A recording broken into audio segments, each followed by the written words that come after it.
you doing?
Yes, we are live.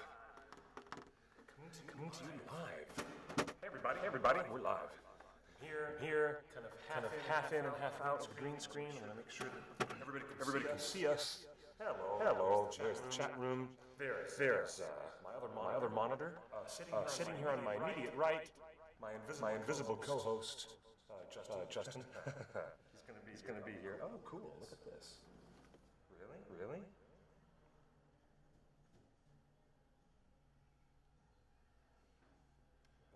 Wow, the Lord of the Rings movie trilogy coloring book. Wow.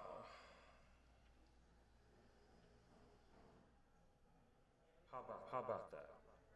Oh my god, this is one of those coloring books that has like infinite detail. Oh wow, and it just goes on and on and on because people like to draw. Oh wow, look, there's Bilbo. Wow, this is so great. This coloring book is intense. Hey there. It's not easy. Nice to see there's our friends in the chat room. No, this is one of those adult coloring books where all the stuff is super, super hyper detailed. Oh, wow. And there's this, wow, Barad-dûr. There's this Mordor tower of Barad-dûr with the evil eye of Sauron on top of it. Look at this. Can you imagine trying to color in this detail on this? I can't wait. We're going to have a battle. Oh no! There's the Witch King on his fell beast. Oh, whoa, that's badass. That is so badass the way they designed that. There's your Witch King at Osgiliath, looking at Minas Tirith in the distance. That doesn't look like Sean Astin. That does not look like Sean Astin. So, wow. There's a bunch of, detailed images. I wonder if they rasterized some still photos from the movie and then decided to make line drawings from,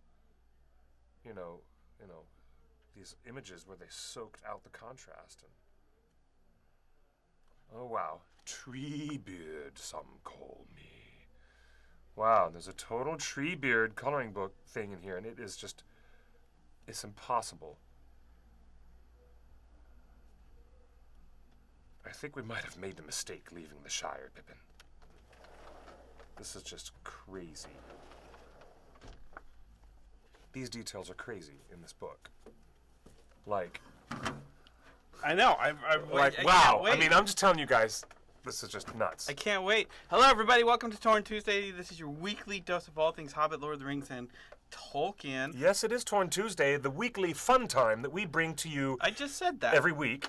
But come up with your own material. But I've never called it fun time. This is an original. It's an totally original not nickname. Fun time. This is our fun time, just for Lord of the Rings, Hobbit, J.R.R. Tolkien fans, and we live stream from Meltdown Comics in the heart of Hollywood every Tuesday at 5 p.m. Pacific We've got time. our own set and everything. We do. It's a beautiful set. It's wonderful. We just got back from San Diego Comic-Con where it was hot and muggy. And boy, are my arms tired. It's beyond muggy. Where did the humidity come from? It was crazy. I thought that I was in Louisiana. For a minute, I thought I was in New Orleans. Really, it was so humid in San Diego, which was quite unusual.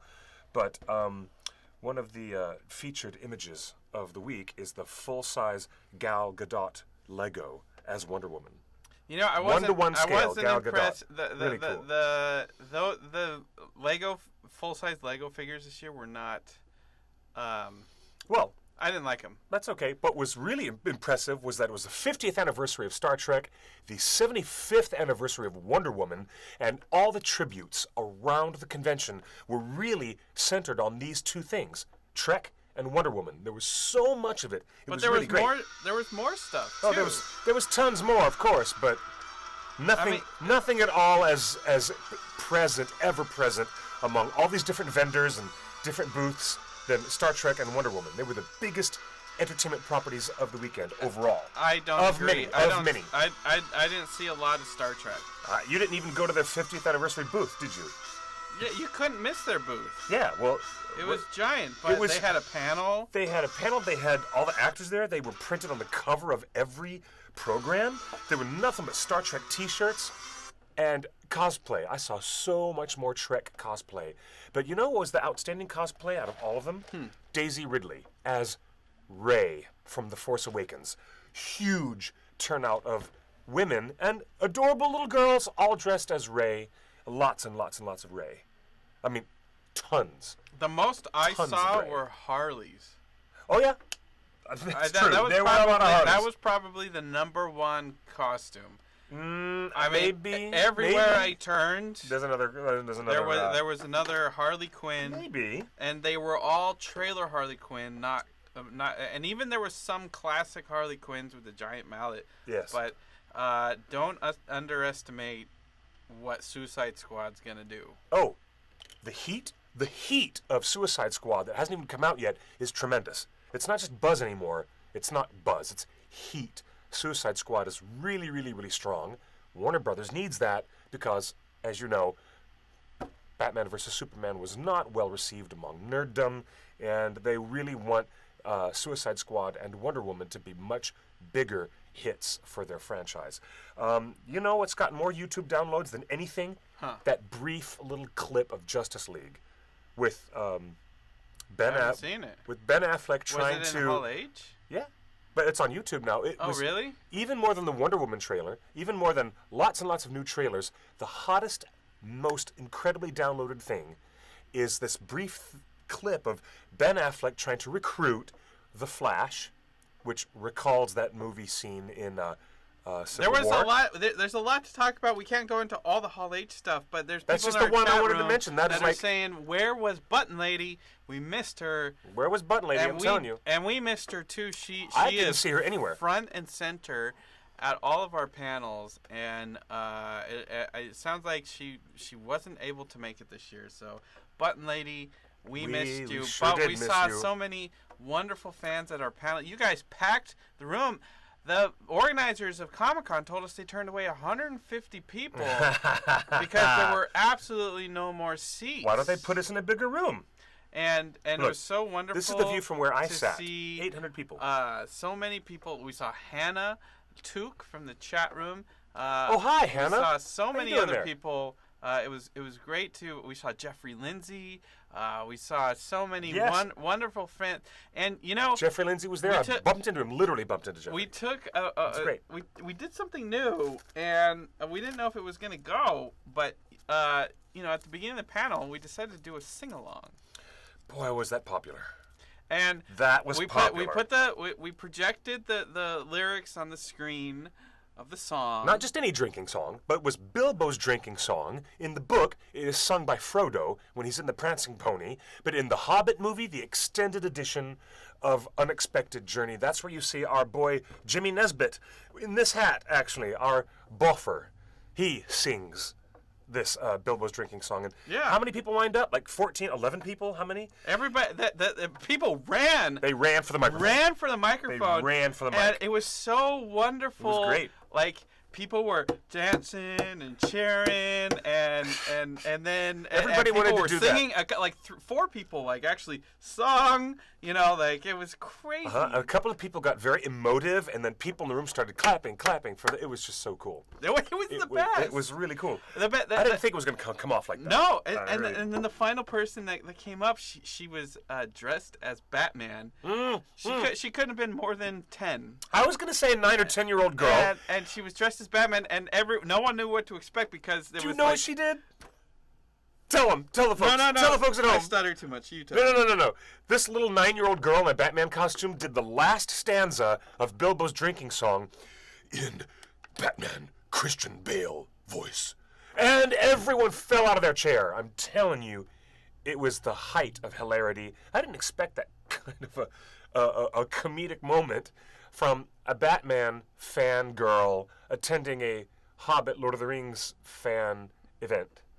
And yeah, I'm telling you, Eravandi, it's true. It was hilarious. It was hilarious. It was. I'm not making this up. You know, and they told us not to live stream the panel, but Then they let us do it anyways. I sat down. I sat in the middle. I saw you. I didn't sit.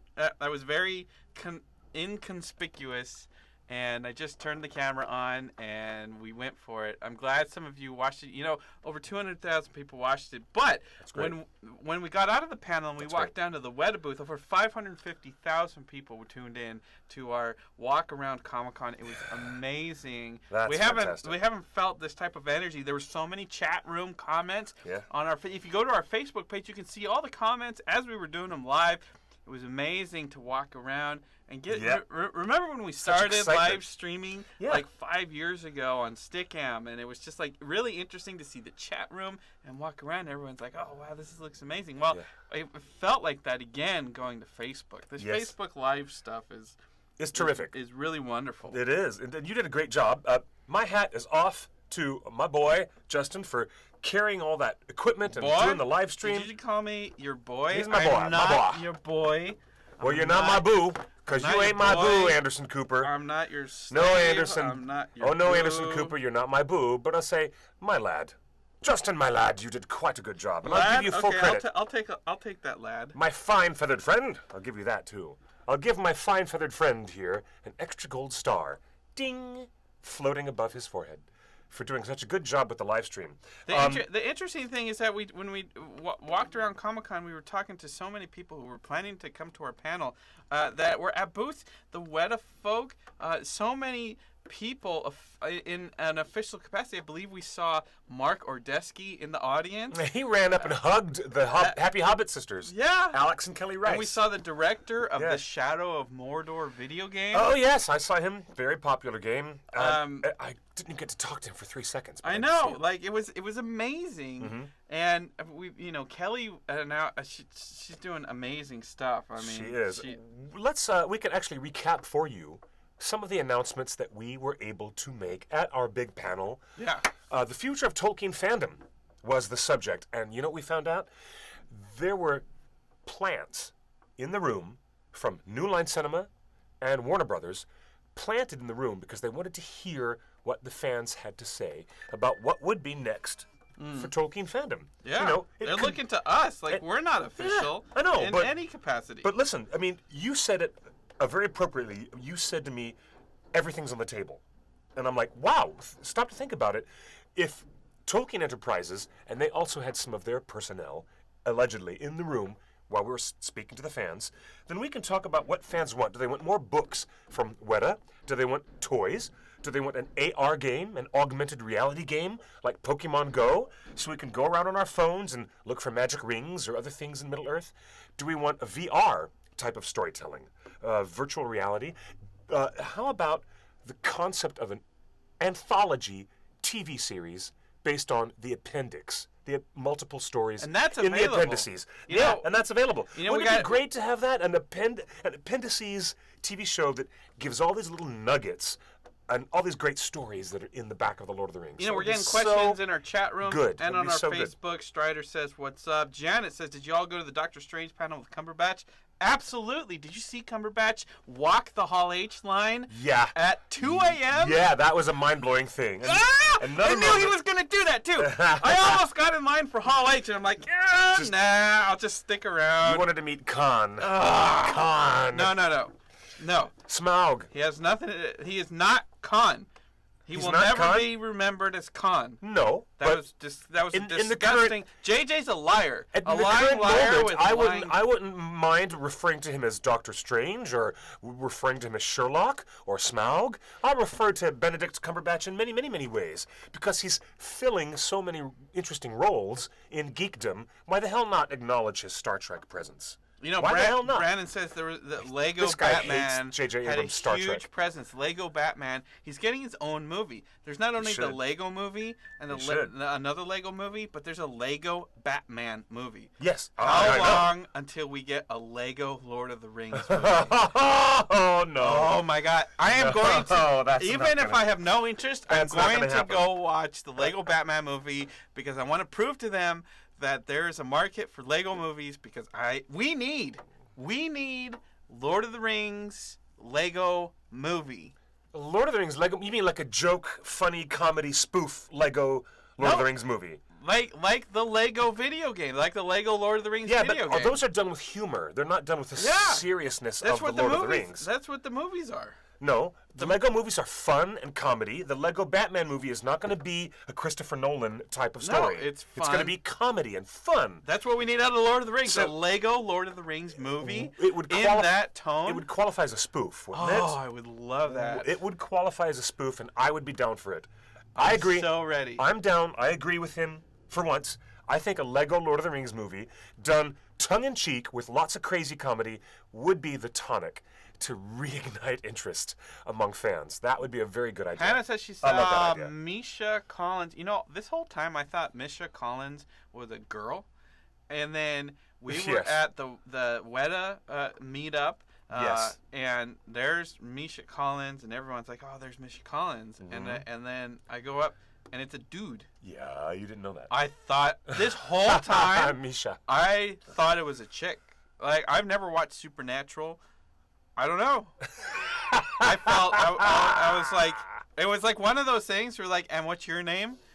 And he's like Misha, and I'm like, oh, like how like celebrities don't ever have to tell you their name because everyone knows who they are. Yeah. Like Yeah. Oh, God. it was That's too funny. It was awkward. But that's what happens at Comic-Con. You're just walking around and you bump into people. It was so fun to see Doug Jones step out of his hotel and march down the street with this giant parade of people. I love Doug Jones, and I bumped into him, and he did the most Doug Jones thing that he's ever done. Yes. He was like, forgive me, because this is a Doug Jones thing. I'm going to invade Justin's personal space. Aravandi? Here You know what I'm talking what's about. Here it is. You know what I'm talking about. This is what Doug Jones does to people. No, he doesn't. He squeezes their No. cheeks, and he goes, look Just at those pretend. cheeks. Just pretend. Look at those little cheeks. I love those cheeks. And he does it to me. It's He the- does it to girls, guys, everybody in between. And he's always doing this, you do little face. And it's so funny. Doug Jones is the best guy in Hollywood and one of the hardest working actors in town as well. Does Morgoth have pointy ears? Morgoth comes to mind. No, he does not have pointy ears. That's a question from Marvel. Sarah Vorhauer, who is Doug Jones? He was the blue guy in Hellboy, and that's the first question everybody asks. Let me Google that for you. We were at the Gentle Giant party. It's always on a rooftop, and people were like, "That's Doug Jones," and half the people at the party were like, "Who's Doug Jones?" I can't. And then I have to. And then I'm the guy that like, "Oh, he was in ... They're like, "Oh yeah, I know that guy." But you've never seen him. Any geek is in danger. You've never seen him. Sarah, you're in danger of losing a stripe off of your geek card, but I will restore that stripe to your geek card, and I will edify you. Watch Pan's Labyrinth, and who's the guy under all the makeup dressed as the Faun, and with all the horns and the weird makeup and the hair on his chin, and then he's the evil weird demon creature who's got the eyeballs in his hands like this, and he's got the eyes, and Chris Ray is so freaky. And in Hellboy, he plays Abe Sapien. He's not the green guy. For Thank you, Veronica. bloody hell's sake. The character's name is Abe, as in Abraham. Chris Ray Abe says, Sapien. "Hello, Cliff. Long time." Hello. Long time. Wait a minute. Chris Reyes? Did you? Yeah, I love Chris Reyes. He's a cool guy. I've appeared with him on his Story to Screen podcast, talking about the extended versions of Lord of the Rings films. Now, wait a minute. Ultimate cameo for Doug Jones that you might not have known it was him. Did you guys see Guillermo del Toro's Crimson Peak? He plays one of the evil ghosts that's haunting the house. You still can't tell it's him. Because it's a mother ghost. They gender switched him, and he's the motion. Dude's got a body like a ballerina. He's a mime. He's a professional dancer and movement and mime. Janet S. He's very is slender. the One Ring going to and DragonCon. he was that mother ghost with the baby. Yeah, that's DragonCon's our next convention. It's in Atlanta. It's run by our wonderful East Coast team. There's some wonderful guests. Hal Deer's going to be there. They haven't even announced the whole Tolkien track. Our boy Craig Parker's going to be there. Yeah, I love that guy. He's great. It's going to be He's super great. fun. So yes, One Ring will be that, and we're yes. going to be at Kamikaze. Oh no! Halloween weekend. Really? You guys got to come out to Kamikaze. It's so much fun. That sounds fantastic. It's Halloween weekend, but it's a reason for everybody to get dressed up. Kamikaze here in LA is a fantastic extra reason to get more makeup and costume things and effects things. It's really Melanie big asks, how does show. one get to go to Comic-Con? And everyone will tell you one does not simply or easily get into Comic-Con. In fact, there's nothing simple about getting into Comic-Con. Is this the week where you have to get on the website and pre-register yourself to be in the running? Go to comic-con.org. Yep. comiccon.org. And you have to start pre-register now for next year. You have to register for an account. Yes. And you get your account name. Mm-hmm. And then you'll see and then follow them on Facebook and sign up your email as much as you can. And then in 3 or 4 months' time, they're going to announce pre-registration, and you've got 20 seconds. To register. To click before it's sold out. It is hard. Yes, it's hard. It is It's hard to get in unless you get invited as a professional. Unless you work it. Like everyone, we've been there as the OneRing.net for 18 years. This was my 18th consecutive year representing the OneRing.net. They've given us a panel almost every year. Yeah. Sometimes we've been able to get a booth or sell some stuff at the Weta booth or Badali Jewelry's booth. But we've always been able to get in because we're panelists and we create panels and wonderful things. But for most people, in fact. The One Ring's all volunteers, and they don't give us a lot of badges. So a lot of our volunteers are still buying their badges, just like everybody else. They're logging in and they're clicking and they're praying. Yeah. So that's the first step of going to Comic-Con. You register, get your username, and then they announce pre-registration. You pray and you hope that your click is the click that gets through before the servers crash. You get, and then you get your pre-registration. Then there's a thing to get parking pass. So you got to click and hope that on another day you hope that you can get a parking pass. And then on another day they open up hotel registrations. And you click as fast as you can as soon as it opens on the website, hoping that you'll get a hotel as close to the convention as possible.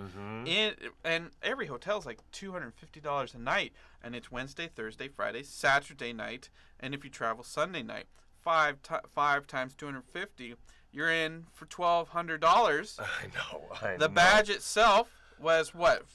$250? Yeah. $300? So 12, 13. So you're already at $1,450. My advice is to skip the parking. Just pre-registration plus take parking. the train.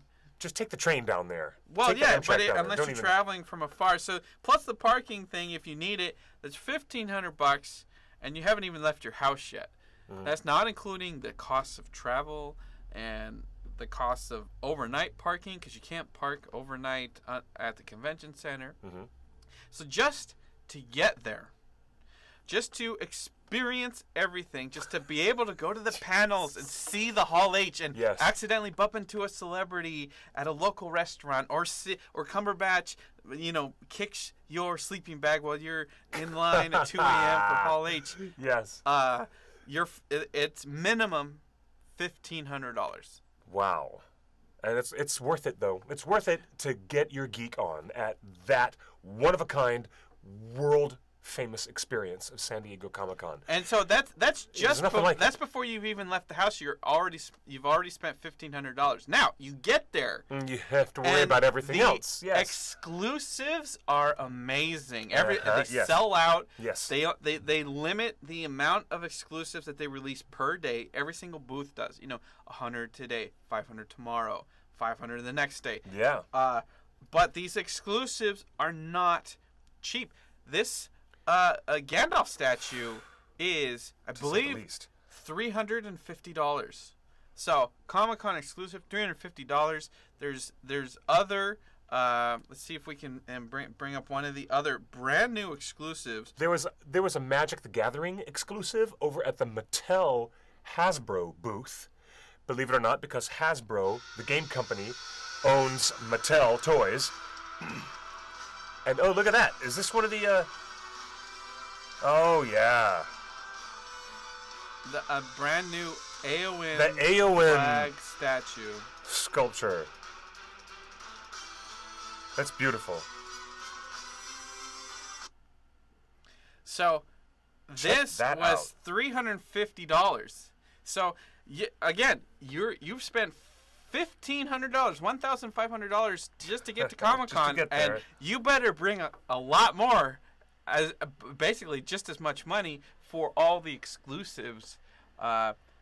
Exclusive vinyl toys can be $50, and you're waiting in line 3 hours to get it. An exclusive box of Magic the Gathering cards, as I was mentioning a second ago, $108.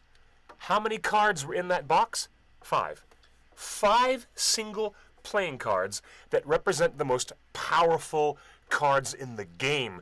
Planeswalkers. These creatures, wizards, that are in the Magic the Gathering game. But that would be about $22 per card in a collectible metallic box, $108 for 5. little cards. Neil asks, do you know if any Tolkien-based video games are in the works? Sequels to Shadow of Mordor. Absolutely, there is a sequel to Shadow of Mordor. You know, the funny thing is that we had representatives from Middle-earth Enterprises, the Tolkien Estate, Warner Brothers Games, Electronic Arts, and Weta themselves, and Mark Ordesky. They were all at our panel with one mission, one goal. They wanted to know where they should take Tolkien next. Where should each of the things, HarperCollins, all the publishers, everybody was at our panel, and they were asking the fans. They wanted to hear from the fans, and we put the questions out to the fans, and we opened up the microphone. Like, what do you want to hear? What do you want to see from Middle Earth? Do you want more video games, more books? We're already getting answers in our chat room on Facebook saying more books, and we are getting more books. They're republishing Tolkien's first poem of Galadriel, I believe. Was it a Galadriel poem? It's. Let me look that up for a quick second before I confirm. There is the Kullervo tale of Tolkien that was previously. That already came out. Yeah, but we have had these new books, especially recently, that we've never seen before. They're unpublished J.R.R. Tolkien books, including his now famous translation of Beowulf and the tale of Kullervo, which was all brand new. None of us have ever seen it before. So I agree with you guys in the Facebook timeline here. If you want to get some more Tolkien books, I'm really appreciative that they're digging out new manuscripts and earlier versions of his early poems. Eravani says this statue looks real. It is amazing. Our collectibles editor, Josh Long, Elisar, corrects me. She is $275. $275? Not $350. I'm sorry. $275 for the. So this is, and you can even get Smaug's treasure. You can get 5 gold coins of Smaug's treasure. You know, they're hefty. Yeah. But, you know, but they're again, cool. They're $30. And they're real. There's genuine Smaug's coins. Yeah, but there's the One Ring. They've got all the Elvish jewelry and the brooches and everything like that. I mean, we're talking $100, $150. To answer Retro Boy in the chat room, it's good to see you, buddy. Welcome back to the show. All of these booths take both credit cards and they take cash. They'll even take Apple Pay. A lot of them, whatever it is, they're glad to open up their almost everybody. They'll swipe their square. What do you call it? A square reader. Yeah, they do it all. We made good friends with Warren Dion Smith, the makeup and effects prosthetic makeup guy from Weta, who was doing elf ears. He did elf ears on Hannah, our lovely friend, and he's doing full makeup. He's a goblin, like a guy. That cost money. Goblin. Weta had a whole makeup studio $60 in their to get booth. your elf ears on. For $60 or more, you could get an actual prosthetic makeup person from Weta that worked on all the movies, and he will turn you into something. Something from Middle Earth. Yeah. And they had fake noses, bulbous noses, and fake foreheads. Yeah. And they had wigs, and they had dwarf ears, noses, and they had goblin faces. Goblin faces and pointy things. Like, So not only could you buy stuff that you take home with you, but you could buy an experience, and it was amazing. There's 5,500 aisles. Actually, no. The first aisle is 100. There's 55 aisles. 55 aisles. And these are giant aisles. And each aisle has, what do you think? Isn't the exhibit hall at San Diego Convention Center like a 1.5 miles from end to end? 1.5 miles. I think it's 1.5 miles, the entire building itself, from one end of the exhibit hall to the other. And Artist's Alley is always at the far end, at the far, far end. And that's where I saw some really, really great artists and met some wonderful people there. Hannah said most of them sell cash. That's true. Well, yeah, some of the smaller vendors who are trying to sell vintage books and toys, they do have like cash only in some places, but most of them try to accommodate. And how about Donato Giancola? Somebody else just mentioned Donato in the chat room. I'm glad you guys remember. He is one of the most renowned painters and illustrators in the world of fantasy and J.R.R. Tolkien. Really famous painter. Donato Giancola is a friend of ours, a friend of the OneRing.net, and he's been our special guest at a couple of our events. And I bumped into him, had a really nice chat with him. It was an embarrassing thing. I'd been eating the nachos, the things you're not supposed to eat at a convention hall. Nachos and jalapeno, right? And I didn't realize it, but there's this big thing of nacho that had nacho and cheese dripped on my shirt. And I went up to Donato Giancola. Oh, dude, so good to see you. And I gave him a big bro hug. And he's like, oh, what's this? And I'm like, oh, shit, what's this, man? Oh, so we had a laugh about cleaning up nachos and jalapenos off of my shirt. How embarrassing. It was so stupid. But he's a great guy. Guess what, Donato Giancola? The food is expensive there, too. Yeah, not... It's $10 for anything. It's $10 for a hot dog, for a hamburger, a nacho. A convention burger. Ugh. Yeah. Yeah, you don't even want that. And anywhere you go to the hotels. Mm-hmm. I think I saw a parking sign at the Hyatt, $60 a day to park. How about that? How about $20 down the road at a cafe for, just a turkey sandwich? $20 for what is obviously a $11 turkey sandwich. And you know what?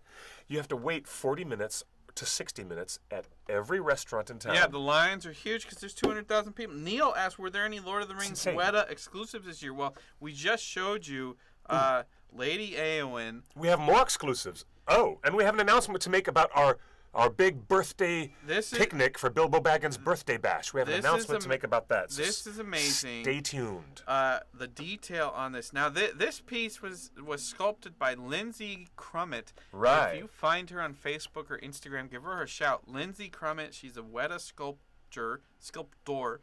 She did this, and she did this awesome Azog. And it's so wonderful. She's just like us. She's a fangirl. She finished art school. She flew to New Zealand. She crashed on a friend's couch for as long as it took. Yes. And she just kept going over to Weta and applying for jobs, whatever they had open. She was just like, I'm crashing here. Yes. She stayed as long as the travel visa would allow, and then she'd come back, and then she'd go back to New Zealand. Finally, they hired her, and now Lindsay is doing this wonderful work. Now, this is not clothing. This is actually sculpted filigree around her lace. The details on this work. It's a similar story to Kelly Rice.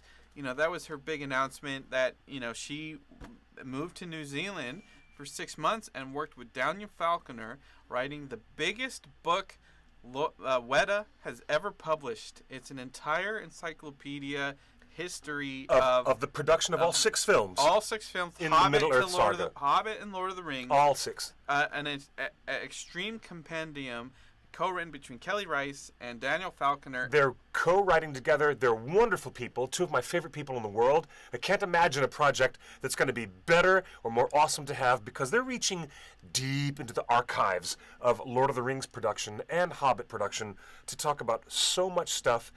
Everywhere they went around New Zealand, all the hurdles and the challenges that the production had to go through, and they're going to cover some really comprehensive material. It's going to be fabulous. Yeah, the interesting thing is that Really what does Daniel Falconer and the Weta crew need another the writer for?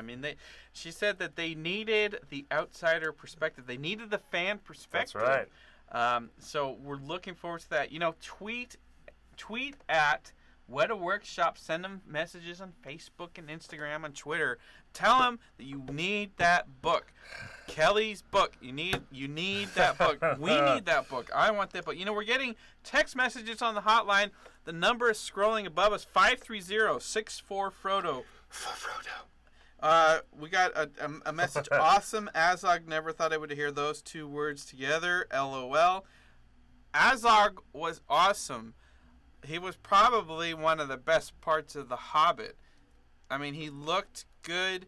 We've got a lot of issues with The Hobbit overall. The fact that, none of the orcs spoke English like they did in Lord of the Rings. There's a whole disconnect. The orcs only spoke in the common speech when they were forced into doing so, like when one was being interrogated by Thranduil and Legolas in the Elven King's Hall. Yeah. That was one time where the orcs actually used the common speech. But amongst themselves, I imagine they could have stuck with the Lord of the Rings continuity. It would have been a lot Carl Carpenter says, I'd be taking lot more MREs fun. to eat. Yes, absolutely. You know, so many people, again, you could walk around the convention, there's so many teenagers and 20-somethings. You could tell that they've scrimped and saved to get to Comic-Con, and they don't have any more money. So everybody's packing snacks and bottles of water and everything in their thing. Totally. And there's this whole, like, you know, if you've ever gone to a homeless shelter or homeless encampment, and you know you see homeless people like talk amongst themselves saying, hey, if you go over here, there's food here on Thursdays. If you go over here, if you go to this Starbucks, they're friendly to homeless people. That's how Comic-Con kids are. Hey, there's free water over here. Oh, this Starbucks allows you to charge your phone over here. Like, everything was all about charging phones and staying hydrated. You know, we saw a funny thing, a kiosk on the wall where you could get a battery pack that would come out, you'd drop a couple of dollars in, and you'd get a battery pack, and then when you were done charging your phone, you would recycle and drop the cartridge back on the top of the machine, and it would reload electrical power to its charges, and then take another canister out at the bottom when you needed another one. Did you see that? No, I did not. Isn't that cool? That sounds cool. It's really cool. Like, you could go to an event like that and not have to worry about your battery running out. They have these cool battery cartridges that just cost a few dollars in a vending machine. Prosthetics will always look better than CGI. I agree. You know, and I think we're getting full to agreement the point, on that. Full agreement. I think we're getting to the point where you have. That's why I hope, I pray that Suicide Squad is going to be a big movie, because it looks like most of the movie takes place in a real world, with real city streets, with real props. Yes, and if Peter Jackson had directed Suicide Squad, Killer Croc would have been done with mocap and complete CGI, just like Azog. Yeah. It's true. I'm not trying to be too critical of PJ. I love PJ, but, I mean, come on. That type of Killer Croc, who is dressed the way Lawrence Makware was dressed as Lurtz. He's real, tangible. Lurtz physical is Lurtz means a physical Killer Croc in the middle of Suicide Squad is going to be much more real than a CGI version of him would be. It's just going to make the big difference. It's going to make a... Speaking of Lurtz... Oh, yeah! Speaking of Lurtz, that was one of the amazing new figures that Weta debuted at Comic-Con this year. The detail on these figures. Lurtz at Amon Hen and Boromir at Anaheim with two arrows sticking out of his head. Yep. Or sticking out of his body. Now let's take a look at the detail again. The detail. Pause. So good. Oh, look at the Lurtz. Okay, going back in time, guys, to Fellowship of the Ring. This is how you make a scary bad guy. You know, Lurtz. If you remember in Lord of the Rings, Lurtz being the bad guy, the big bad of the first Fellowship movie, he actually doesn't show up until nearly 2/3 of the way through the movie, or halfway through the movie, where he gets born out of the fires of the pits of Saruman. The breeding Saruman. Pits under Isengard, under the circle of Isengard. So we don't even get a look at our big bad until 2/3 of the way through, and then he's frightening. He's scary. I think that Lurtz is born more than halfway through. More than halfway through. But we don't see him in action until like the last third of the film. That's true. Okay, Eravandi in the chat room says, I would not want a Lurtz figure. He's creepy. Haha, yeah, he is. But look Super at the creepy. detail on his face. It's just that they got everything from the mouth and the lips. Mm-hmm. See, this is what CG doesn't do. Prosthetics amplify the human form and allows us to identify, even with the bad guy, allows us to identify. When you go all CG, it just looks all fake. That's why we like Doug Jones for what he does. He does everything under layers of prosthetics. And a lot of you, Sarah, and other folks out there might not immediately know, because you don't see Doug Jones as just straight up being Doug Jones. Wait a minute. Didn't he play the Crescent Moon in the McDonald's commercials? Mac Tonight? Remember that? No, shut up. That was Doug Jones. Yo, chill. It's true. No. Yeah. I love Mac Tonight. That was Doug Jones at the piano. I cosplayed. Saying, it's Mac tonight with his arms flinging. That was Doug Jones. 8 years old. That was my Halloween costume. I made it from You scratch. did the crescent moon of Mac Tonight? I love Mac Tonight. You didn't know that was Doug Jones? No. It is him. I love Mac Tonight. He's got quite a career CV. No. He has quite I had no idea. a resume. Yes, I'm telling you. I'm There's a few other things he's done that you might not even know. Okay, but that makes me want to rewind a little bit and say, somebody in the chat room earlier thought that there were rumors of Doug Jones playing Thranduil. And you know what? If Guillermo del Toro had stayed on board as the original director of the Hobbit movies, it's possible that you would have seen Doug Jones in some kind of an interesting role like that. Oh, speaking of... They had this amazing new piece. Now, this is a miniature set. It's the Dol Guldur environment, and it has extension pieces on it. See? And you add more pieces to the side. Now, this video doesn't show everything. Oh, it's so cool when you add it all together. They've got full pieces for all 9 of the Nazgul. The Nazgul. There's a bunny sled and a Radagast that comes in at the end. Full bunny sled. Full bunny, all mini, and beautifully sculpted. And There's Elrond. Galadriel holding a collapsed Gandalf who's near the brink of death. Elrond, and of course Saruman, and they're all there. Yeah. Take a close look at that. Do you see what the statue is holding in its hand? A Palantir. An absolute. Why wasn't that in the movie? It is a shiny black. Shiny black glass. Shiny. There's no black doubt. As polished onyx. So why was that cut from the film? The fact is that Christopher Lee was shot. I know this exists. It must be somewhere. Maybe in the future when Peter Jackson does a re-edit special edition of a special so box you're edition. telling me you want a special edition? I want only one thing. I want to see Christopher Lee find that Palantir and take it in his hands at Dol Guldur. I know. What? I know it must have. It's in the statue. It's in the toys. It's in the toys. It's in the collectibles. It's right there. It must have been shot. You know what? For me, I've always said this: the more Christopher Lee, the better. The reason why I would tolerate a lot of the things that I don't like about the Hobbit films is because when you watch the Hobbit films, you get to see Christopher Lee as a good guy. Saruman before he's turned into a complete traitor. And when you watch the extended Return of the King, what do you get? The ultimate scene of Saruman and how he meets his destiny. That was cheesy. I'm glad they cut that out, though. No, that was the best because it makes no sense. You know, it makes that he was cut from Return of the King theatrical edition. That makes no sense. It makes no. We followed that villain for 2 movies, and you're going to tell me in the 3rd movie, Treebeard's going to say, "Oh well, he's still stuck in the tower," and Gandalf is going to say, "Well, let's forget about him. Let's leave." Do you think? Come on. Do you think that's More why they Christopher put Lee. Smaug's death at the beginning of the 3rd movie? They were just Yep. totally Oh repeating. yeah, repeating the pattern. Yeah. Here's our big villain. But no one liked that pattern. No one liked it. The studio didn't like it. The fans didn't like it. Like I wish that.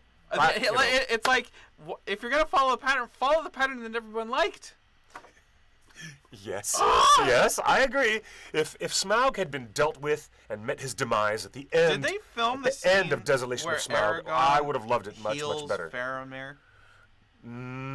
Did where they he film heals that? Faramir? And the Houses of Healing? Unknown. We don't know if they filmed that. Who's asking? Someone in the chat room? Yeah, people in the chat room. Okay, I'm glad you guys in the chat room are very active and we're getting some great Has comments from Weta you got guys. anything for $10? No, not at all. Okay. In fact, I think what the least expensive cool item that you can get from Weta has $10 worth of tax on it. It's expensive. Now in the chat room, and here you go. This is a great point of contention, and I love it when we have some back and forth with our live hotline. You see that floating over our heads? 530 number 6 number 4 FRODO. Now, listen to this. I disagree with Cliff. I think Peter Jackson would at least try to do practical effects and stuff if he did the Suicide Squad. Azog was originally a prosthetic orc, but it wasn't working for them, and due to time constraints, they had to push his design back to post-production since they were in the middle of filming.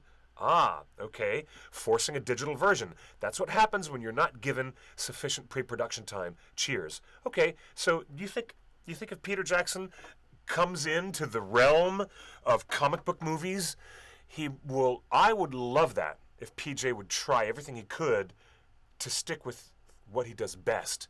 And remember from his zombie films from the way back when, Peter Jackson works great with Richard Taylor on the practical end of effects.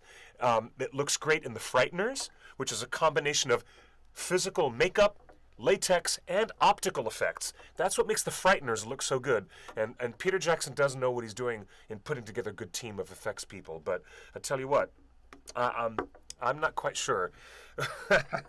My first instinct is to say that our Killer Croc would have been, given the Azog treatment, but I'm glad that we're going to see it all quite physical. Mr. Benedict Cumberbatch, Doctor Strange.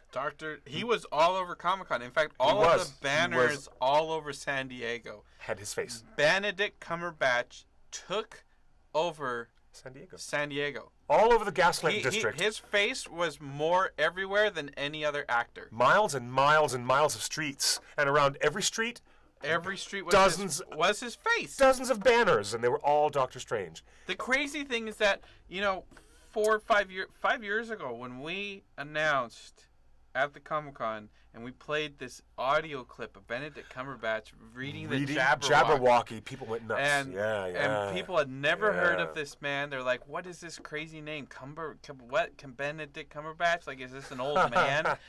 No one knew. Cummerbund? I don't need to wear a cummerbund with my tuxedo. I don't think anyone has seen Sherlock yet. They hadn't. When he was announced as Smaug, as the Necromancer, everyone was like, what is a Benedict Cumberbatch? And then who is it? And since he was first announced, now this is how good Peter Jackson is at casting. And we saw this on Lord of the Rings when he cast these relatively unknowns, Dominic Monaghan, Viggo Mortensen, I mean all these relatively unknowns. And then he does it again with The Hobbit, and the guy that we had to explain what a Benedict Cumberbatch is. He's completely taking over Comic-Con. Yep. He's the biggest panel of the of the entire con was Doctor Strange, and Sherlock. He was there for a Sherlock panel. That's right. He took over. It's amazing. The Cumberbatch fans in our chat room are getting giggly. All the girls are starting to giggle. All right, did you notice that the Tom Hiddleston Loki fan girls are like the same camp with a lot of overlay with the Benedict Cumberbatch fans? Did you notice that? Yeah. Like they all love Hiddleston, Cumberbatch, all these good-looking British dudes with the funny last names. I don't know what it is, but you American girls are just falling for it. You're all falling for it. It's funny. It's really funny. Yeah. Oh wait. Marvel says he's cuter than Hiddleston. What? I don't have any opinion one way or another about who is cuter, but they do have these, preposterous last names, Hiddleston and Cumberbatch, and any last name that has 3 syllables or more is too much. That's just me. Now, that's just me. What'd you think of these new skull and orc skull pieces that Weta introduced? I love it. That's the guy who's standing next to Gothmog, the lieutenant of command in the Battle of the Pelennor Fields. Remember the dude? There he is. Yeah, that's him. Yeah, let's show him. Oh, it's on top of his head. Of course, it always was. Dude, that's barely in the frame. How can you even see that? He's always been in The Return of the King. He's very visible. But is he very visible? Yeah. Well, with that skull, I don't ever remember seeing that. I do. I honestly, see it all the time. When I walked into the booth and saw this orc helm, you're like, what the hell is that? I'm like, where is that? Where is that? Yeah, you didn't remember. I didn't even know. Oh yeah, let's show the folks at home one more time. And it's so weird that they would. I find it an odd choice to make this. I find it an odd choice. I don't find it odd at all. I mean, it's exactly the kind of ghoulish thing that Weta loves to design. Remember, Peter Jackson comes from the background of Dead Alive, and bloody, super gory, bloody zombie movies. He's the guy that says, "Release the catapult." That's what the hotline says. Thank you, the hotline. Thank you to the folks texting. Yes, that's true. He is the guy who says, "Release the catapult." Back when the orcs spoke with a thick British accent. It's not a helmet that I would have remembered. I don't know. Maybe I didn't identify with those armies as much as all the others. But I don't know. Also, this piece is much smaller than I thought. I wonder if our... Well, they have a line, and they're all scale. To a certain scale, they're all helms. Oh, he questions Aragorn while getting off the Corsair ship. He's the guy that meets Aragorn at the docks. Late as usual. There's knife work needs doing. Here, remember? Yeah, he says that. His nickname is Scully, and allegedly, is Scully. Yeah, there you go. It is a helm that collectors have been begging for. Yeah. For a long time. Well, did you? So they're actually listening to the fans, which is good. But you know they have an entire line of helmets or helms. They have these little things, a stand, and it looks like a chess piece. It looks like a pawn from a big, oversized chessboard. And on that little pawn, which has a rounded top, you would rest the hat or the helmet of the person or character. They have dwarven helms, elven helms. Especially nice are the ones from the prologue of Fellowship of the Ring, where they showed the last alliance of elves and men, and they have these beautiful elf designs, stunning elf helms. And they've got Rohan helms, they've got all these things. And now, this is the one that fans have most wanted for a very, very long time. This guy, Scully. Yeah, totally digging it. Now, outside of Comic-Con, these guys weren't even there. But this happened. What happened? Oh, that's funny, dude. Vigo, Dom, and Billy. They weren't even there. Are at a pub with a rifle on the wall, horseshoes. Is that a French flag? I don't know. That's the Irish flag. Dude, that's flag. the Irish flag. What kind of a pub do you think they're in? They don't have pubs in France. Look at this,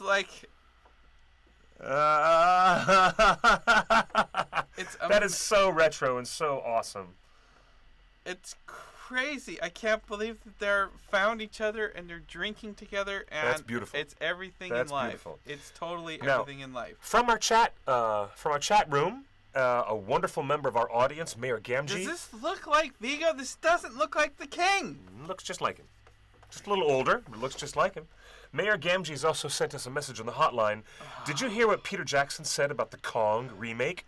Oh, we saw that preview trailer for Kong Skull Island. Well, referencing Tom Hiddleston, because he's the lead in Kong Skull Island. According to the news, Mayor Gamgee is telling us that PJ said, why turn a beloved story into an action-adventure story with Kong doesn't dying at the end of the movie? Oh, wait, that sounds like Hobbit fans. Just kidding. Did you hear what PJ said about the Kong? He said, why turn a beloved story into an action-adventure story where Kong doesn't die at the end of the movie? Oh, wait, that's not... Look. Intriguing. No. Here's what I would say about that. This is all leading... They've been very explicit about this since day one. Yeah. This is all leading... Remember, in the 30s and 40s, we had all these wonderful films of Godzilla versus Mothra, Godzilla versus King Kong. Yes. That was an actual movie, Godzilla versus King Kong. Yes. They're doing it again. Yeah. This is the first movie that builds up. We've already had Godzilla, the first movie. This is the Kong movie set in modern time. This is where we're going to explore Skull Island, and that's why it has with that modern title. Helicopters. We don't even go to New York City. No. We don't even bring Kong to New York. This is we're setting in Skull Island. Yeah. Kong versus Godzilla, and it's everything I want in life. I'm down. I'm down for more Godzilla movies, no matter what. Kong has to be bigger. As big as they made Godzilla in that last movie, Kong will have to be bigger than he was in Peter Jackson's movie. You mean a physically larger monster? Physically larger monster. And if you look at the trailer for Kong Skull Island, he looks much bigger. He does. Did you see the red handprint on the cliff? Yeah. On the side of the rock face? I know. So everything in that universe is going to be bigger. Godzilla's bigger, Kong's bigger, and this is step 2 in getting King Kong versus Godzilla. I can't wait. Me too. You know, the other thing I can't wait for, this picture was taken the day after Comic-Con ended on Monday, we saw Carl Urban at San Diego Comic-Con. He was signing autographs. He was having a lot of fun. He was there promoting. He's in Pete's Dragon, coming out really soon. He's in everything. Carl Urban's in Pete's Dragon, but right now he's in Star Trek. Carl Urban's going to be the next Hugo Weaving. He's going to star. He's way beyond Hugo Weaving. No, well, I mean, no. Carl Urban wasn't in The Matrix, and he wasn't in V for Vendetta, but he was Judge Dredd, which is close. Is the Kong movie Close. the first monster franchise movie? I heard Tom Cruise was no. So the monster franchise, the Universal Monster franchise, Monster franchise is different than the giant creature franchise. Okay, Godzilla, not to be confused. Not to be confused. Godzilla Yes. and King Kong are in the monster universe. More of giant creature universe. Okay, the Universal monsters are not to be confused with anything else, and that includes Frankenstein, Dracula, the Wolfman, and the Invisible Man. The only movie that they've said is part of the monster universe is our buddy Luke Evans as our buddy Luke Evans, exactly. Dracula. Our buddy from the Hobbit films, Bard the Bowman. It was Dracula Untold, right? That is the first That's movie the first, and in the monster universe. We don't know how much further that franchise is going to go because Dracula Untold performed rather poorly. And yes, I agree. It was good. I watched it again. It's still good. I want to see it. Sarah Vorhauer. Drums. It's true. Here, want to say hi to you all. My computer's been down for months, so no chat. Hi, Cliff. Hi, Justin. Hey, TF awesome Drums. Show. Just That's found awesome. you on Facebook. TF Drums. Tim, great to see you. Very great good to to have. see you, man. There's other Very good to see you, other volunteers from thewondering.net in the Facebook chat. If you go to this video on Facebook, ask away. We've got other people that were at Comic-Con with us. They've got all the details. Just ask the details away. They know the prices. They know the scales, everything like that. Here's the thing with Carl Urban. This photo that you're looking at right here Isn't with that Carl amazing? Urban, That's quite a... this is his newly shaved head and new growth beard for a character that he is playing as the sidekick to Cate Blanchett. Oh, yeah, he's going to be in everything, man. Cate Blanchett and Carl Urban are re-teaming in their first collaboration since Lord of the Rings for Marvel's Thor Ragnarok. Oh, that's right. He's going to be with her in Thor Ragnarok. Thor 3, the big bad duo. The bad guys of Thor 3 are Carl Urban, and who Cate you Blanchett. see, and Cate Blanchett. I'm so looking forward to that. I'm looking forward to that totally. Totally down for that. Kate fulfilling that promise of the ultimate evil. And she's full of mysticism and magic. Yeah. Her character. It's going to be so great. Hey, guys, this message that came in from the hotline, same as what Sarah was saying in the chat room. The new Star Trek Beyond movie is really good. It's very good, very entertaining, and I agree with everybody. Carl Urban steals the show. Totally brilliant. He's great. Simon Pegg wrote the script. For him. For, his fellow Star Trek people. And Simon Pegg is such a Star Trek fan, he put this original 1960s character friction between Mr. Spock and Bones McCoy, and Carl Urban delivers. The prickly bristling between Zachary Quinto and Carl Urban is the most fun you're going to have in a movie theater this summer. Definitely check out Star Trek Beyond. I loved it. Really fun. The more amazing thing about this haircut, Cate Blanchett, Thor Ragnarok, is that they announced that Thor Ragnarok will be the return of Hulk. Ooh. Hulk will be wearing gladiator armor with the giant red mohawk. Hulk is going full gladiator. Really? Whoa! So there is going to be a massive battle with Cate Blanchett, Carl Urban, gladiator Hulk. I'm so looking forward to that. Yeah. It's unbelievable. I can't wait. I don't even know where they're going with Thor. I do. But I know the looks Thor mythology. amazing. I know the Marvel Comics universe, and especially the Thor and Doctor Strange mythologies really, really well. I have to admit, I know them very well. So this is the next big thing. But we just got the question in the chat, in the Facebook chat. Why was Miranda Otto at Comic-Con? Look at that. She looks stunning. She hasn't aged a day. We were just talking about Lady Eowyn. Yeah? Which I thought Weta would have more of a marketing splash around Lady Eowyn's statue because Miranda Otto would be at Comic-Con. In Hall H, she headed up her first Hall H panel. That's awesome. That's huge. That's huge. Like, to get to Hall H, to be in a project that is Hall H worthy is a monumental yes, it is. thing. Yes, it is. And Miranda Otto is going to be, I guarantee she's going to be a household name this time next year. Miranda Otto was there because she is the lead in the new 24 spinoff. Remember Kiefer Sutherland, Jack Bauer, 24? Yep. The first show that was 24 episodes, and each episode was 1 hour. The first consecutive 24. You mean this? Designated Survivor?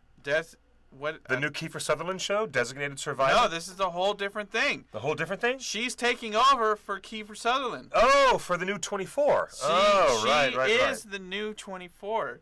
Miranda Otto, our favorite Lady Eowyn from Rohan, is going to be the star of 24. She's going to be in your homes every night for 24 weeks. That's nearly half the year. That's a lot of Miranda Otto. I love it.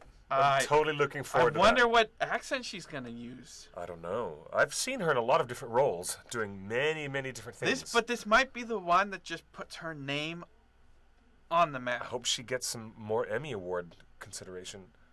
Yeah, you know, that'd be great for her. I feel like she is on the cusp of being a giant actress. Like who's that other redhead that got all those Mideast war movies? And Jessica Chastain. I love Jessica Chastain. I feel like Miranda Otto is the next Jessica Chastain. And she's got the Lord of the Rings street cred behind her. That's totally true. Chris Reyes, of course you can call in. Anyone can call in. The number scrolling above us, 530-64-FRODO. It's actually easier to figure out a number by using the dial pad, 530-64-FRODO. Yes, just look at the number up top. Call in. Let's talk. Call on in. Yeah, it's time. We got 20 minutes left in the show, so you guys call in. What was Comic-Con like when Fellowship was there? Well, I can tell you that because I was there. I can talk just like Hugo Weaving now. I was there 1,000 years ago when the ring should have been destroyed. No, actually, I was there at San Diego Comic-Con the first time that the Fellowship was being presented with that little teaser, that very raw teaser, which just had some previs elements in it. We didn't know exactly what to expect. I was working for McKellen.com and working for Sir Ian McKellen directly. What's Justin's view on Alden Ehret as a young Han Solo? Real quick, I don't think they should be touching Han Solo. I don't think anyone should ever be cast ever as any version of Han Solo, younger or older or baby. They should leave that character alone. Okay, good. They've already had young Indiana Jones. They've rebooted almost every character in existence with younger actors or the young version of that. Remember, young Indiana Jones even had his own TV series. Yep, he did. Leave Han Solo alone. I don't like it. I don't want it. That's it. Okay, there you go. Point well made. As I was saying. But when we were at Comic-Con, there was not a lot. It was still packed with exhibitors, but we were still able to get a booth, and we were able to get a big booth. I remember Fourth Square, and we had like 4 stations to buy T-shirts and merch at. Yeah, there was so much more room for stuff. It wasn't so crowded with other companies like software companies and cable channels. It was way before the Sci-Fi Channel. Before TV. Before TV networks came. TV. That's right. There was no TV down there. Sci-Fi Channel was it was a big deal. They hadn't even arrived yet. Yeah. Wow, Sci-Fi's going to be there? Yeah, that's right. Yeah. The experience was like when I worked for Ian McKellen, He was leaving Vancouver and had finished shooting his last days with Bryan Singer on the first X-Men film. So he was done with Magneto. He took the Magneto helmet off, and he was about to go down to New Zealand a couple of days later, and he was going to put the gray wizard hat on for the first time. Not a single frame of footage had yet been shot with Ian McKellen as part of the cast. So in between his trip, leaving Canada, leaving Bryan Singer's cast and crew, and before he went down to join Peter Jackson's cast and crew, Ian McKellen and our webmaster, Keith Stern, we all got together and said, hey, maybe the folks at Comic-Con would like to have a little surprise. And so they're like, what? What? The organizers at Comic-Con were not used to this. This was before a Hall H existed. There were no surprises at Comic-Con. The building wasn't built. Yeah, there were no surprises. Everything was really carefully programmed. And so Keith Stern and Ian McKellen agreed to go down with Tom DeSanto, executive producer of our documentary, Ringer's Lord of the Fans, and he also made the X-Men and Transformers. So Tom DeSanto, Bryan Singer, Ian McKellen, everybody comes on down to Comic-Con, and they were so amazing. The organizers of the event helped us out. We snuck him in the back, on the curtains. They were just black curtains. Nobody knew that he was there. The audience of fans knew that they were going to get some images from Fellowship of the Ring. They didn't know that Gandalf himself was going to walk up to the podium, and when he did, it was an explosion. It was seismic, the way the fans reacted Before to that. they'd even shot a thing of film. Nobody had seen him as Magneto. No. And, oops, sorry about that. A little bit too energetic today. I'm knocking over your technology. Seriously. Well, wait a minute. Why don't you put it in a stand? So don't touch it. It was brilliant, though. It was really brilliant. And so this must have been like, because they started filming Lord of the Rings in 1999. I remember the announcement in Daily Variety. And X-Men came out in 2000. Right. So this must have been 1999. We must have just been founded, because, yeah, I'm thinking 1999 or 2000. Yep. Yeah, now, but the interesting thing is that, you know, there was a lot more room for fan space. Like if you were a certified fan business, right? If you had merch to sell that was targeted toward geeks and nerds and comics and fantasy, it was easy to get a booth, you know. And we had a booth for the first few years. And anyone else that came on the scene, whether they were doing your documentary had its own booth. There was so much room for booths. That's right. If you were making anything that was sellable for geeks, you got a booth. Yeah, and it was easy to get a booth. It was easy for our old friend Art Douglas, who made fan films, for him to keep a booth and keep it going for years, just because he was making fan films on the side. Now it's a whole different crush to get yourself a booth. Well, we got a text message. When did the world first see the Moria sequence, and was the Balrog in that footage yet? Yeah. The answer is the Balrog, the full sequence from entering Moria with the thing. Right? Actually, the full sequence is when the cave troll attacks them in the chamber of Mazarbul. Yeah, they're in with the skeleton. That was shown in France. Yeah, at Cannes. At Cannes Film Festival. That was the first, and I think one of the few places that they showed that footage. So it was the whole scene between they have a cave troll all the way to the bridge of Khazad-dûm. And at the very end of that clip, what the audience got to see at the Cannes Film Festival was the Balrog stepping through the flames and the shadows and roaring, and then cut to black. It didn't go all the way through the end, where you get to see the pillar of stairs toppling, and Aragorn and Frodo balancing on that tipsy rock to make it fall forward. You get all of that in the sequence, and the battle with the cave troll. You get all of that in there. You know what's fascinating? But you didn't see the part where Gandalf dies. No, that didn't happen. So it was just you saw the Balrog and it was amazing. You know, the interesting thing at this year's Comic-Con, I was walking around with a T-shirt that said theonering.net, and we go to these after events and parties and they mix and stuff. So many people, and this happens every year. So many people, professionals. I mean, guys that do work I really respect on big projects that I really like, Yeah. they come up and said, "Oh my God, I used to go to the OneRing.net 3 times a day." Yeah, I hear that all the time. And, yeah, I love that. And then I got to love work it. on The Hobbit. Years later. It's yeah. fascinating to run into these people that Yeah. they did this amazing work. I love it, and then they're like, "Oh my gosh, I love you." The website, the energy of the website, got them motivated to pursue whatever it took to work at Weta, and now it's happening, Yeah. and it's amazing. Oh, hey, we got a call on the hotline. We got a call right here live. Well, hello, you are live on the OneRing.net.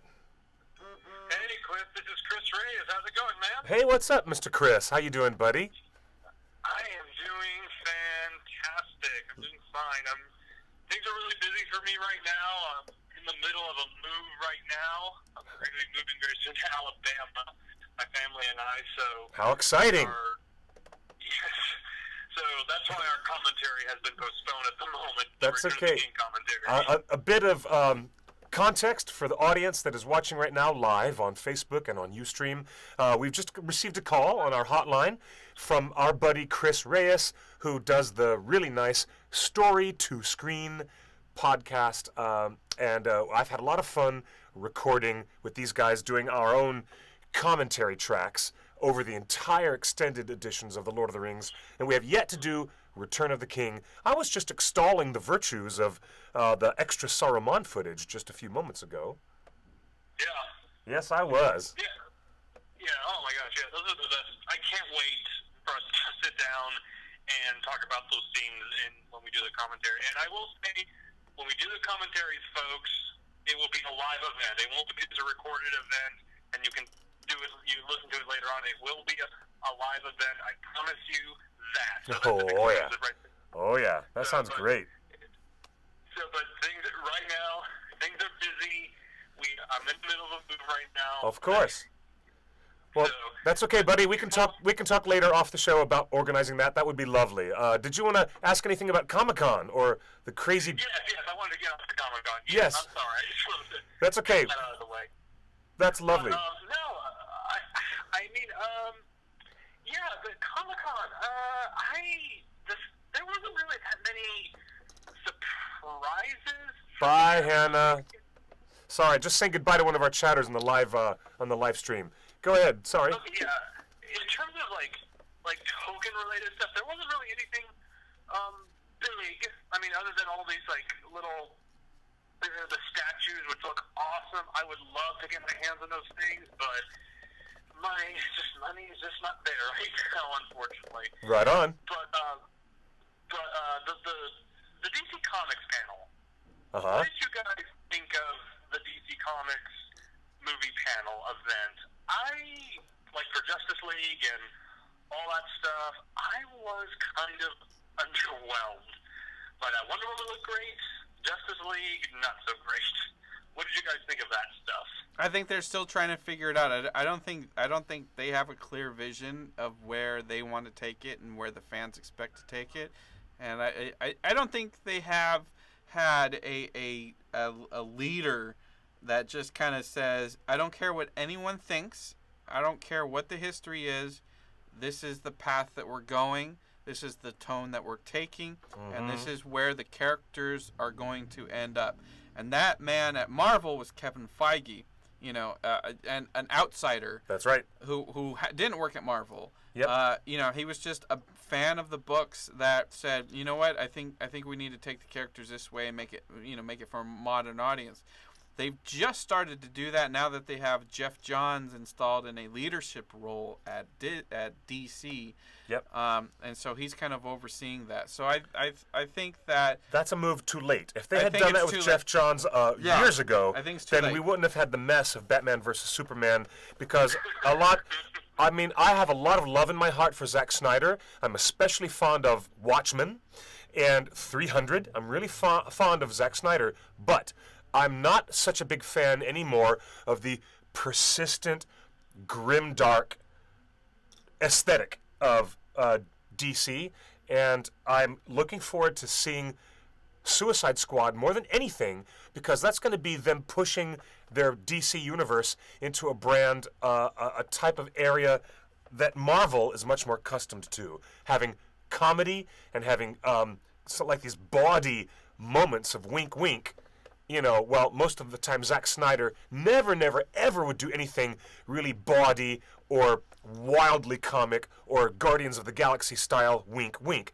That's not Snyder's thing. But we'll see. We'll have to wait and see. Wonder Woman looks particularly interesting because it looks like a historical war drama instead of having lots of alien creatures and multi-dimensional threats.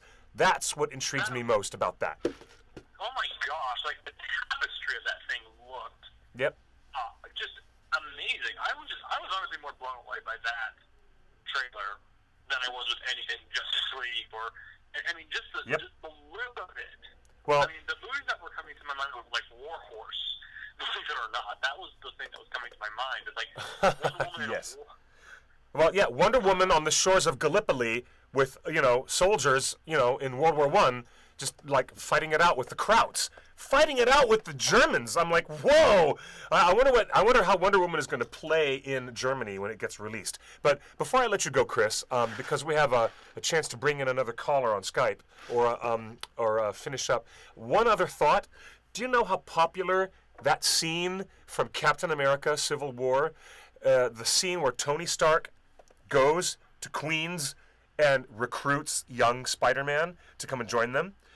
That's the reason why we get to see that scene where Bruce Wayne goes to recruit the Flash.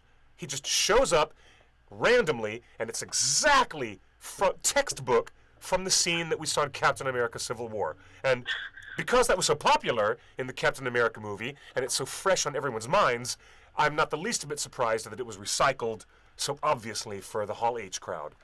You noticed that too, didn't you, John? Yeah. So that's my last thought on that. Actually, the scene that was coming to mind was actually the Nick Fury scene from Iron Man, actually. That's what I was thinking of. But when I was watching like all the stuff with the Flash and the humor, I don't know, it felt like a complete afterthought. It just felt like this isn't what we had established before. Like it just felt like just something else completely, and then it just seemed to. Yep. That's what they're trying to do. That's why they reshot scenes of Suicide Squad based upon the fans' dismal reaction to Batman vs. Superman. That is why Suicide Squad had a rewrite and reshoots, and like Justin said, they're still figuring out their direction, and I wonder how strong an influence Jeff Johns can have on the DC universe as we go forward. Very much looking forward to it, though. I'm a DC fan as much as a Marvel fan, but I am looking forward to it, whatever they do. Thank you very much, Mr. Chris, for joining us on the show today. Thank you, yeah. It's a thrill. It's totally a thrill to hear your voice. I haven't been able to talk with you in so long, and good luck with the movie. I know. Just things have been so busy in my life lately. Of course. We're almost to our 100th episode. We are like 8 episodes away from 100 on Story to Screen, so that's a bit of a milestone for us. Yes, wow, congratulations. Congratulations, buddy. That's very, very good. Yeah. All right. Well, we'll be talking more with you later, and we'll be promoting that live stream ROTK commentary. I'll be so down for that. Yes, definitely. All right. Definitely. Good luck with the move, man. Thank you. Okay. Cheers. Bye. Now, how about that? That's what you can do. You can call in and be live with us on the show. So, dig that. check out this Azog and this Galadriel. They were both sculpted by that Lindsay Crummett, and she is just an amazing sculptor, and she's proof that follow your dreams and you can get your dream job. Hi, Pipske. I'm so glad Pipske is watching the show with us today. It's great. Yeah, but no, people in the chat, like, we got a text message saying, do y'all know of a fairly authentic Middle-earth, like, cookbook? Well, that's Pipske. And that's our friend. That's what I was just looking up. You saw it on the screen. I sort of recall getting a flyer for a thing called the Middle-earth Cookbook. Oh, yeah, I heard about that. That didn't happen. We do have... It didn't happen. This crazy Lord of the Rings adult coloring book. But you can't eat it. But we did get a flyer. I'm not making this up. There was a thing that was trying to be created called the Middle-earth Cookbook. Throughout the... Excuse me. If my memory is faded, it might be because I haven't had a proper lunch yet today, so my blood sugar is weird. But there's been a number of 1960s, 1970s Middle-earth cookbooks. I've seen them.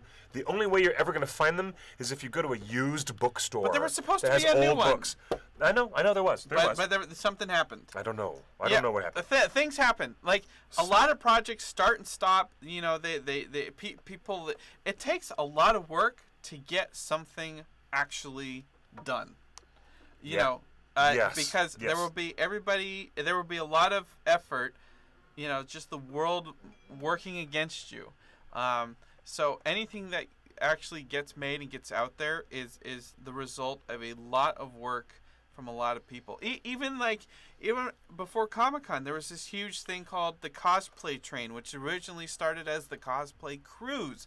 Yeah. The cruise didn't work out, so they booked a train, an Amtrak train, cosplay train. But then something happened there, and not all of the cosplayers and the actors were able to show up. So, you know, it's just, it takes a lot of effort from a lot of different angles to get anything made. But I do remember that someone was trying to make Middle-earth cookbook. Maybe if you Google it, you can find the author. I'm going to look for that real quick. You know, the author might have something that you can be on the DL. I don't know. Well, maybe they have some sample recipes that they'll share with you. But I want to give a special shout out to... before you give a shout out, I want to give a shout out to Rose. That's fun. Rose is the most amazing cosplayer in the whole universe. Rose Ivy, that's her at the premiere. You can actually see her. Yeah. You can see her in the Blu-ray of the Battle of Five Armies, behind the scenes around the premiere. Rose is just amazing. She is, and that is great. That's so great. And if we go to her, she runs our Instagram. So if you you can give her a shout at ER Collective and at the One Ring. She does a lot of the Instagram posts for the One Ring, but she was actually in Comic-Con HQ's Her Universe fashion show. And she did this whole Kylo Ren kind of feminine Kylo Ren fashion thing. Mm-hmm. That's and really cool. She's just amazing. That's and ridiculously of course, cool. You know, did a whole Furiosa thing. Oh yeah. So, congratulations to Rose Ivy for walking the catwalk at the Her Universe fashion show, which was a super cool thing. One of the coolest things they've had. And if you there's a show, a video show that you can watch, I think on Her Universe or on Comic-Con HQ or something like that. I think. Yes. Where you can watch all these episodes of Rose getting ready, but she is the queen of cosplay, Tolkien cosplay. I mean, and she does just wonderful things. Yeah, she does some great. I love her designs. Congrats to her. She's super cool. Yeah.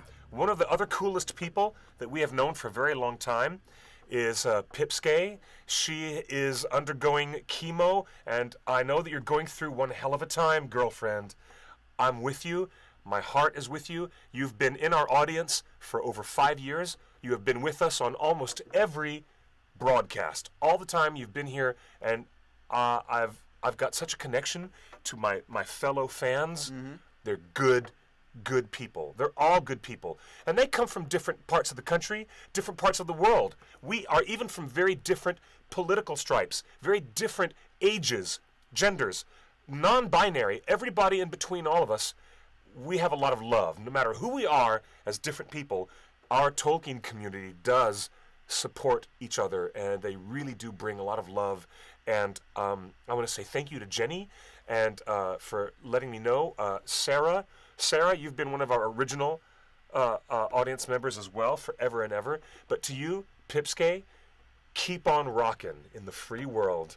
Pipsquay, you're going to be fine. And I'm thinking of you, sending you a lot of love across the miles. And it's great to see you on all the chat rooms. And it's the totally great to see you join us. Messaging. She's texting us and sending us great messages. Hey, Pipsquay, we found that cookbook. Look on Amazon.com, and there's an unexpected cookbook. That's it, yeah. That's it. It's a hardcover that came out 2 years ago in 2014. Unexpected cookbook. It's called An Unexpected Cookbook. Yeah, so from my heart to your heart, a lot of love out there for you. Let's bring it up on our TV. So much love. Look at all the loves coming from the Tolkien fans in our Facebook chat. Look at, there's millions of them. All of you guys, Ringer fans, And are the most there you beautiful go. people You in the world. wanted, we delivered. There's Unexpected cookbook. It's good times. So here we are at 6:30. Justin, there's one last thing that I have to show you Yes. that I don't think you saw. I don't think that you saw this. Did you know that one of our good buddies, Max Wetter, him and his dad come to our Oscar party? Okay. Max is with us. He's one of our audience members. Did you know that he worked very, very hard to create a Morgoth costume from the Silmarillion? Way deep cuts. And this is the most incredible J.R.R. Tolkien cosplay. And there wasn't a lot of Tolkien cosplay. There were some elves. There was a couple of Tauriels, right? Yeah. But then there was Morgoth.